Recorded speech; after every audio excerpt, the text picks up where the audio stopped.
ہم کریں گے ہر مظلوم کی حمایت۔ السلام علیکم ناظرین، میں ہوں حرین فاطمہ اور آپ دیکھ رہے ہیں حمایتی نیوز HD چینل۔ نظر ڈالتے ہیں آج کی اہم خبر۔ افغانستان میں بارشوں کے بعد سیلاب نے تباہی مچا دی، مختلف واقعات میں 70 افراد ہلاک اور کئی لاپتہ ہو گئے۔ رواں ہفتے افغانستان کے شمالی اور وسطی علاقوں میں شدید بارشوں کے بعد سیلابی صورتحال ہے۔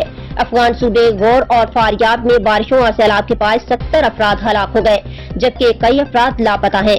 رپورٹ کے مطابق سیلاب سے 2000 سے زائد مکانات بھی تباہ ہو گئے، جبکہ 4000 مکانات کو نقصان پہنچا ہے۔ سیلابی صورتحال کے باعث شہریوں نے بڑی تعداد میں نقل مکانی بھی شروع کر دی ہے۔